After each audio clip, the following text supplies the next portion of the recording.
What's up, vaqueros, and welcome back to the channel. In today's video, we're going to be covering the Riveter shotgun. I think a lot of people don't like to use this thing, but today's video, I'm going to try and prove to you guys that it's actually not as bad as you might think, and there is some use to it, even though it is a little hard to use.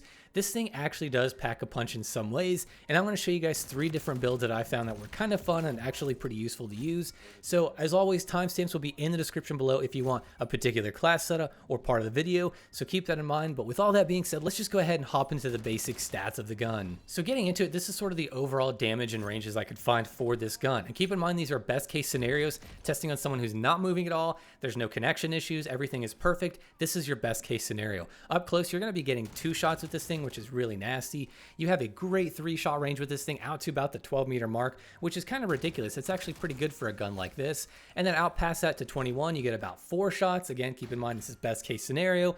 And then out past that, out to around the 30-meter mark, which is kind of crazy, you can still hit people and it'll take at least 6. I mean, granted, that's pretty far. You probably shouldn't be using this thing that far, but if you hit perfect shots, you're looking at about 6 shots, else it's probably going to take more like 10 or something. Actually ridiculous if you're that far. So on paper, these values are actually pretty damn good. Being able to 2-shot is really good. Being able to 3-shot that far, again, that's really, really good in this context. So why is it that this gun is so finicky and weird? Well, the big thing to point out here is that you only have 4 pellets with this gun. Most shotguns in Call of Duty have 8 pellets. This thing literally has half of that. If you go into the firing range, turn around and shoot at the wall, you'll see you only have 4 pellets come out. So that means that you have 4 less chances of hitting your target and getting your max damage potential. So if someone's jumping around, if your spread's a little too wide, it's gonna take a few more shots. And that's why this thing is so awkward to use. And that's why having a tight spread or a good tack stance spread is actually really useful on this gun in particular. I wouldn't really hip fire this thing unless you're sort of up close and personal in that 3-meter mark. Otherwise, I would use tack stance or just go fully aim down sights. Now let's go over Incendiary really quick. Just keep in mind, I'm not going to be going over slugs, but I will be going over Incendiary as well. So for Incendiary, your shots to kill in a lot of these ranges are very similar. You'll see that you lose some range, you'll lose your max damage range a little bit, and also your overall effective range is basically cut. But basically, in a range like that, you shouldn't be using this thing anyway.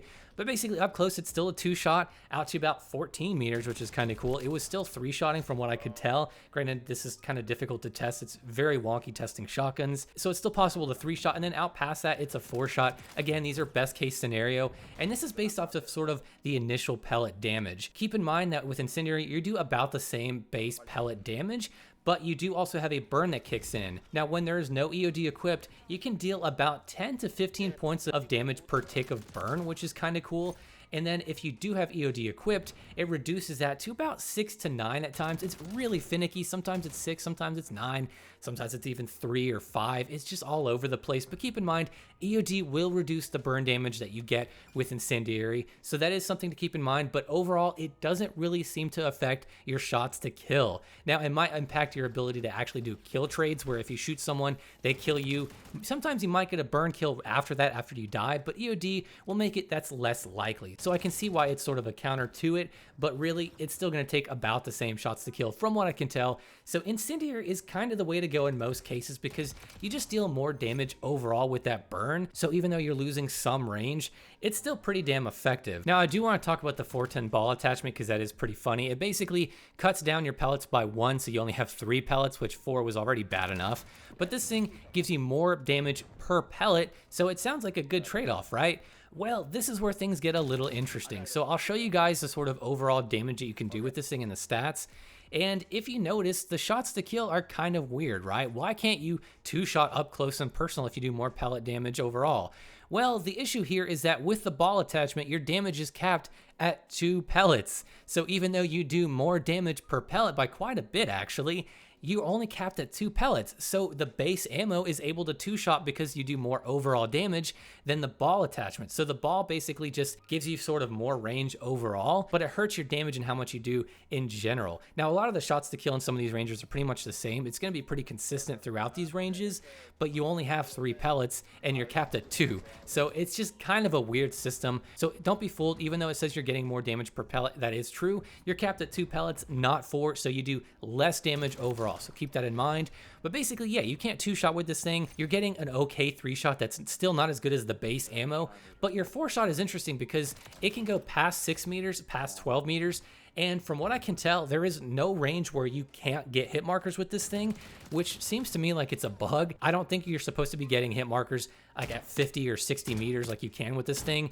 with like pellets like spread. So it's kind of odd. I think it might be bugged, but yeah, you can technically get 4 shots out at 50 meters, out 60 meters, but again, keep in mind, they're spread and it's only 3 pellets, so it's just not going to happen. But yeah, I guess in hardcore mode, you can kind of snipe people with these things. It's kind of ridiculous, but keep in mind in core, it's not worth going that far, but it is kind of interesting that you can do that. And another interesting thing to point out about the 410 ball attachment is it reduces your aim down sights and tac stance spread, so you can basically break tac stance with this. I have a build that's actually really funny. It basically just reduces your like hip fire reticle where everything is converging, and it's just this awkward looking sort of amalgamation of lines on your screen, and it's so tight, it's ridiculous. So it is kind of fun to mess around in that regard, but overall 410 ball is more niche than anything. It's not super practical. It's okay, you can make it work. It is consistent at least, and you can get a really tight spread, but you're probably better off with the base ammo or incendiary. Another thing I want to point out with this gun that's interesting is that if you use one of the last scopes that you can use on this gun,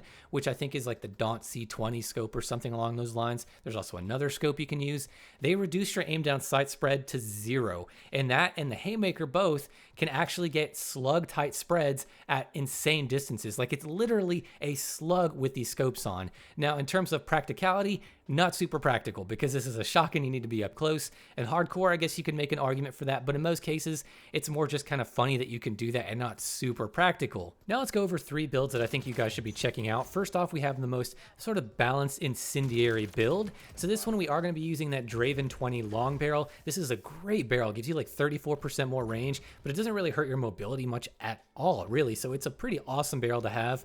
Then we also use a laser. We're going to use incendiary rounds, an angled grip, and then the buffer tube. The buffer tube is going to help with your mobility overall. It's very nice. This is a good overall solid build to check out. Now you can also use something that's more tac stance related, and that is this build, which it gives you great range, and it's also more focused specifically on having a good tac stance spread, which is really nice. But of course, we're not going all out on tac stance because we are using that barrel for longer range.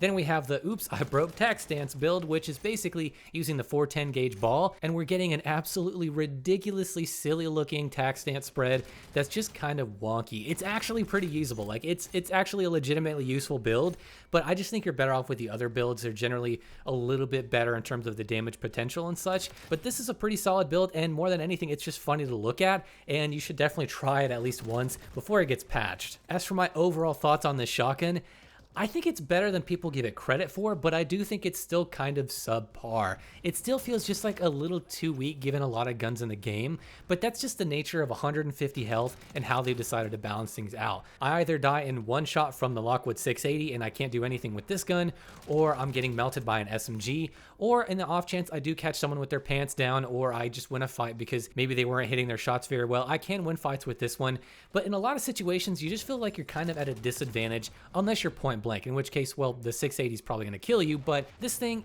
it's okay. It's not amazing. It's not bad. I just think it's sort of like this meh, you could kind of take it or leave it type of shotgun, which, to be honest, I would rather have this than a massively annoying, overpowered full auto shotgun, because those can be very difficult to balance. And this one, like I said, it's just kind of meh, I could take it or leave it. So that's just about going to do it for this video, guys. Now, I want to know down below in the comments, as always, what are your thoughts on this shotgun? I know a lot of you probably hate it. You probably hated it doing all your camo challenges. I understand that. But are there any of you out there who actually like this gun, who think it's kind of fun?